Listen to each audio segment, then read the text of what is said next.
سید الانبیاء والمرسلین اما بعد فاعوذ باللہ من الشیطان الرجیم بسم اللہ الرحمن الرحیم۔ سورۃ الحدید چل رہی تھی اور اس کی 27ویں آیت تک ہم پہنچے تھے، اور اس میں بات یہ چل رہی تھی کہ اللہ تبارک و تعالیٰ نے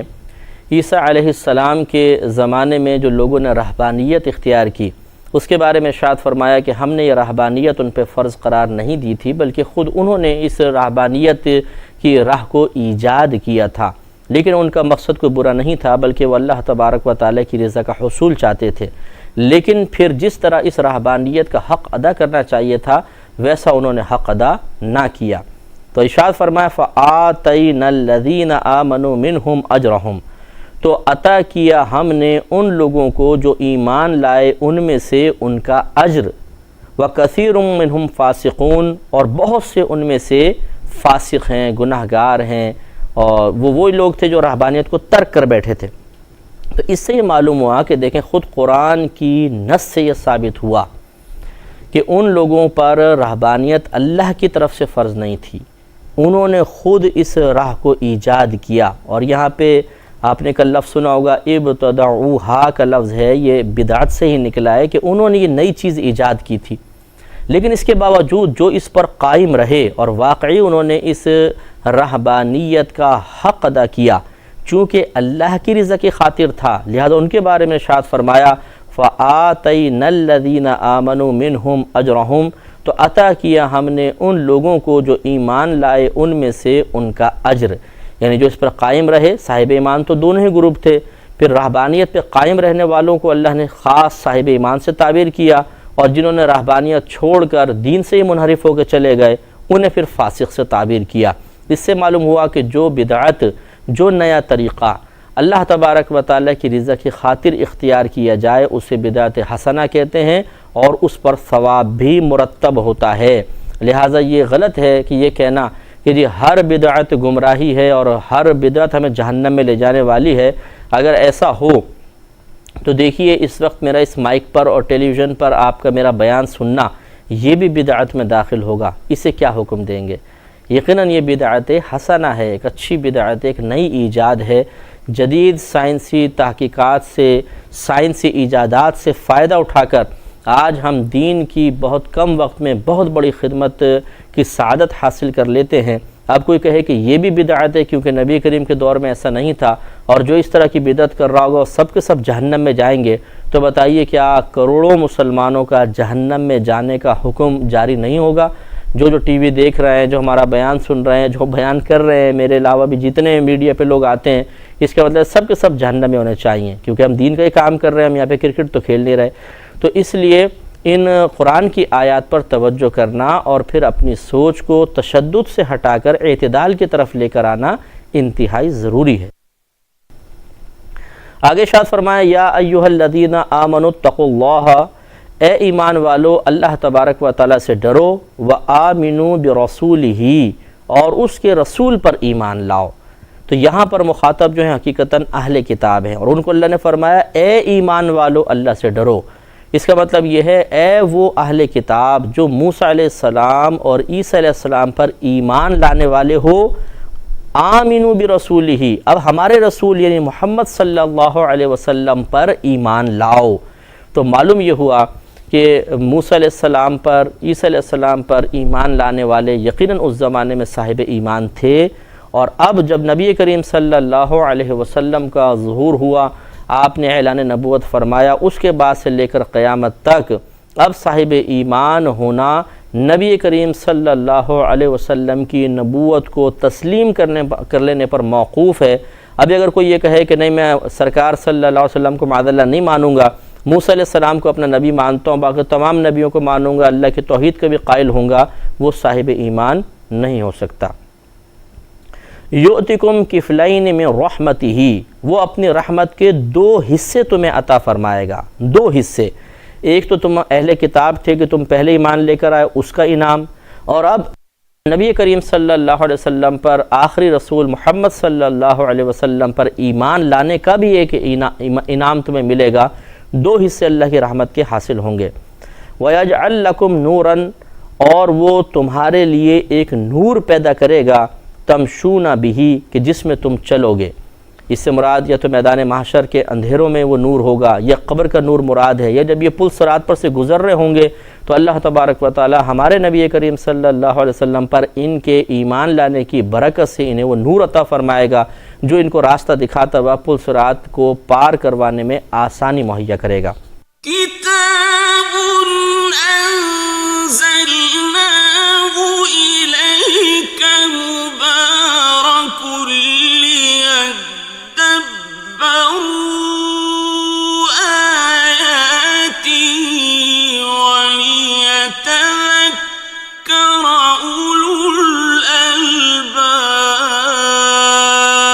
وَيَغْفِرْ لَكُمْ اور وہ تمہیں بخش دے گا۔ یہ اہل کتاب کے ساتھ اللہ کا وعدہ ہے۔ اگر کوئی اہل کتاب ہمارے بیان سن رہے ہوں تو ان کے لیے بہت بڑی خوشخبری ہے کہ اگر وہ نبی کریم صلی اللہ علیہ وسلم ان آخری نبی پر ایمان لاتے ہیں تو آپ کے لیے اللہ کا وعدہ ہے پچھلی زندگی میں جو آپ سے جتنے بھی گناہ سرزد ہوئے اللہ تعالیٰ سب گناہوں کو بخش دے گا۔ معاذ اللہ ثم معاذ اللہ، اگر شراب پی تھی، زنا کیا تھا، چوری کی تھی، ڈاکہ مارا تھا، سب کا سب اللہ تعالیٰ معاف فرما دے گا۔ اور یہ حدیث بھی ہے، نبی کریم صلی اللہ علیہ وسلم نے ارشاد فرمایا کہ اسلام کا قبول کر لینا پچھلے تمام گناہوں کو ختم کر دیتا ہے، منہدم کر دیتا ہے۔ منہدم وہ ہو جاتے ہیں، انہدام ہو جاتا ہے، سب ختم ہو جاتے ہیں گناہ۔ تو اس لیے مذہب اسلام کا اختیار کرنا بہت ہی افضل اور اولا ہے۔ واللہ غفور الرحیم، اور اللہ تبارک و تعالی بخشنے والا مہربان ہے۔ لئلا یعلم اہل الکتاب الا یقدرون علی شیء من فضل اللہ، یہ اس لیے ہے کہ اہل کتاب جو کفر کر رہے ہیں وہ جان جائیں کہ اللہ کے فضل پر ان کا کچھ قابو نہیں ہے۔ یعنی ایسا نہیں ہے کہ اگر وہ پہلے اہل کتاب تھے اور نبی کریم صلی اللہ علیہ وسلم نے بعد میں تبلیغ دین شروع فرمائی، یعنی موسیٰ علیہ السلام صلی اللہ علیہ وسلم پہلے آئے اور نبی کریم صلی اللہ علیہ وسلم بعد میں آئے، تو اگر وہ یہ تصور کریں کہ چونکہ ہمارے نبی پہلے آئے، کتابیں ہمیں پہلے ملیں، تو اس کا مطلب ہے کہ اللہ تعالیٰ کا فضل و کرم بھی ہمارے ساتھ مخصوص ہوگا، یہ غلط ہے۔ بلکہ اللہ تعالیٰ کا فضل کسی کے ساتھ محدود نہیں، اور کوئی اللہ تبارک و تعالیٰ کو محدود کر بھی نہیں سکتا، اس کی مرضی ہے جس کو چاہے جتنا عطا فرمائے۔ وَأَنَّ الْفَضْلَ بِيَدِ اللَّهِ، اور بے شک اللہ تبارک و تعالیٰ کا فضل خود اللہ کے دست قدرت میں ہے، یُؤْتِیہِ مَن یَشَاءُ، وہ جسے چاہتا ہے عطا فرما دیتا ہے۔ لہٰذا یہ سوچنا کہ ہم چونکہ اہل کتاب تھے، پہلے ہمیں کتابیں ملی تھیں، نبی ہمارے پہلے تھے، لہٰذا قیامت تک فضل بھی ہمارے ساتھ ہی رہے گا، یہ غلط ہے۔ اللہ تبارک و تعالیٰ نے اس خیال کا رد فرما دیا، اور یہ سری آیات اس پر ہیں کہ اب کوئی اہل کتاب ہمارے نبی کریم صلی اللہ علیہ وسلم پر ایمان لائے بغیر نجات نہیں پا سکتا، اسے ایمان لانا پڑے گا۔ واللہ ذو الفضل العظیم، اور اللہ تبارک و تعالیٰ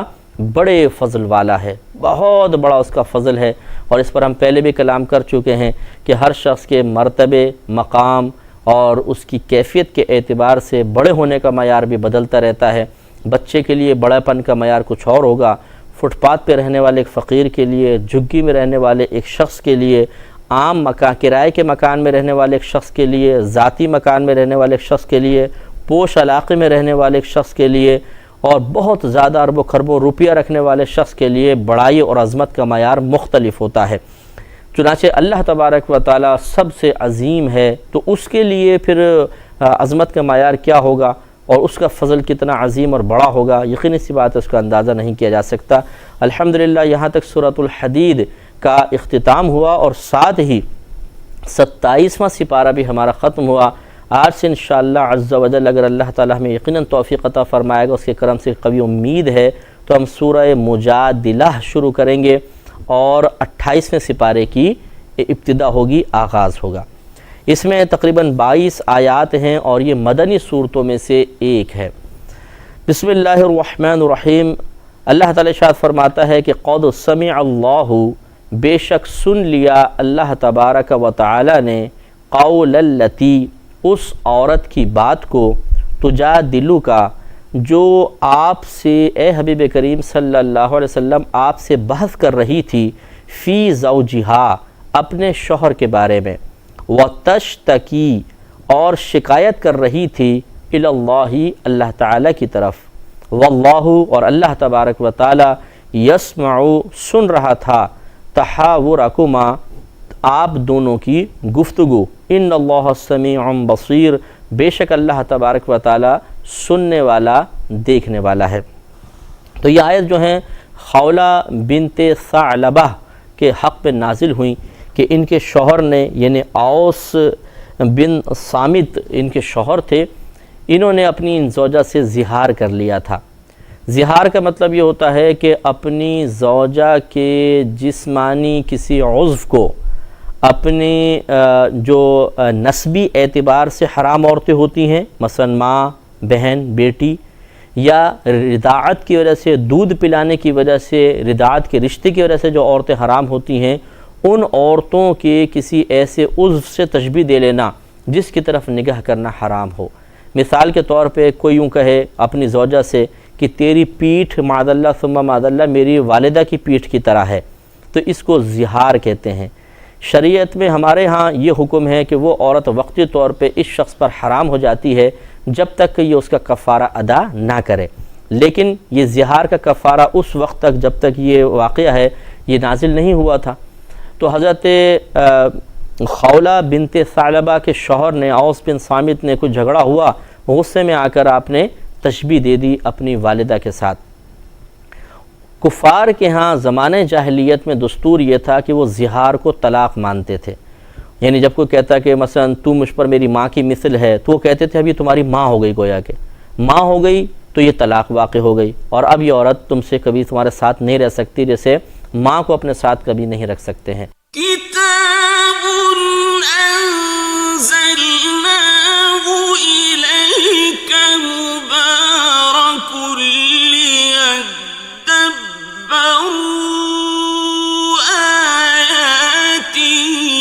ولیتذکر اولو الالباب۔ اب جب خولہ بنت ثعلبہ رضی اللہ تعالی عنہا کے ساتھ یہ معاملہ ہوا تو آپ روتی ہوئیں نبی کریم صلی اللہ علیہ وسلم کی بارگاہ میں حاضر ہوئیں اور عرض کی یا رسول اللہ صلی اللہ علیہ وسلم، میرے شوہر، میرے چھوٹے چھوٹے بچے ہیں، انہوں نے اس طرح کر دیا ہے، اور اب حکم میں تو یہی ہے عام کہ مجھے پہ طلاق ہو گئی اور میں ان کے ساتھ نہیں رہ سکتی، لیکن میرا معاملہ یہ ہے کہ اگر میں بچوں کو شوہر کے حوالے کرتی ہوں وہ اس کی دیکھ بھال نہیں کر سکے گا اور بچے ہلاک ہوں گے، اگر اپنے پاس رکھتی ہوں تو میرے پاس اتنا نہیں ہے کہ میں ان کے دیکھ بھال کر سکوں، تو پھر یہ میرے پاس ہلاک ہو جائیں گے، نان نفقہ وغیرہ کچھ بھی نہیں ہے، تو میں اس وقت بہت پریشان ہوں، تو آپ میرے لیے کوئی ایسا حل بتائیے کہ ہمارے درمیان جدائی نہ ہو، وہ بھی نادم شرمندہ ہیں، میں بھی، کوئی ایسا حل نکالیے کہ ہم ساتھ رہ سکیں۔ نبی کریم صلی اللہ علیہ وسلم نے اس پر ارشاد فرمایا کہ ابھی تک اللہ تعالیٰ کی طرف سے مجھ پر اس زہار کے بارے میں کوئی جدید حکم نازل نہیں ہوا، لہٰذا سرکار خاموش رہے۔ تو خولہ بنت ثعلبہ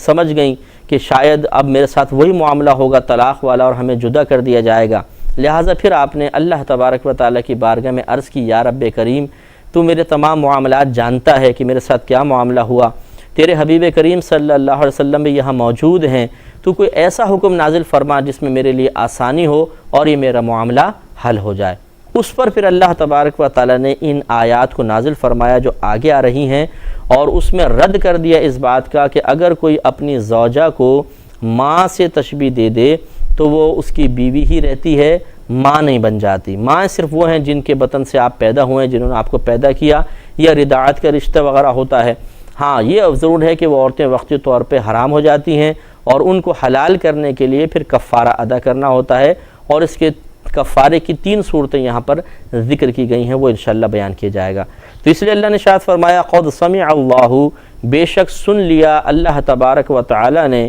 قول التی، اس عورت کے قول کو، تجادلک، جو آپ سے بحث کر رہی تھی، فی زوجہا، اپنے شوہر کے بارے میں، وتشتکی، اور شکایت کر رہی تھی، الی اللہ، اللہ تعالیٰ کی طرف۔ شکایت سے مراد فریاد، کہ وہ فریاد کر رہی تھی اللہ سے کہ اے اللہ تو کوئی ایسی آیت نازل فرما دے، کوئی ایسا حکم نازل فرما دے کہ میری مشکل حل ہو جائے۔ اور جب اس کی اس درخواست پر اگرچہ ارادہ الہی تو ازلی تھا کہ یہ آیت اس وقت نازل ہونی ہے، لیکن جس کو اللہ تعالیٰ عظمت عطا فرمانا چاہے تو ان صحابیہ کو عظمت ملی کہ ان کی ریکویسٹ پر یہ آیات نازل ہوئیں۔ تو جب انہوں نے یہ اس طرح اللہ کی بارگاہ میں عرض کرنا شروع کی تو سیدہ عائشہ صدیقہ رضی اللہ تعالی عنہا نے فرمایا کہ خاموش ہو جا، کیا تو نہیں دیکھ رہی کہ نبی کریم صلی اللہ علیہ وسلم کے چہرے انور پر وحی کے نزول کے آثار نمایاں ہو چکے ہیں، یعنی جلال، ایک ہیبت طاری ہو گئی تھی نبی کریم کے چہرہ انور پر، اور پھر یہ سرکار نے حکم بیان فرمایا۔ واللہ یسمع تحاورکما، اور اللہ تبارک و تعالی سن رہا تھا یا سن رہا ہے تم دونوں کی گفتگو، ان اللہ سمیع بصیر، بے شک اللہ تبارک و تعالی سننے والا، دیکھنے والا ہے۔ اب آگے اللہ نے ارشاد فرمایا کہ الذین یظاہرون منکم من نسائہم، وہ لوگ جو تم میں سے زہار کر بیٹھتے ہیں اپنی عورتوں سے، ما ہن امہاتہم، نہیں ہیں وہ عورتیں ان کی مائیں، یعنی حقیقتاً وہ ماں نہیں بن جاتی، جیسے زمانہ جاہلیت میں لوگ سمجھتے تھے کہ یہ تو ماں ہو گئی، اب اس سے بس علیحدگی کرنا لازم ہو گیا، ایسا نہیں ہے۔ ان امہاتہم الا اللائی ولدنہم، تمہاری مائیں تو صرف وہ ہیں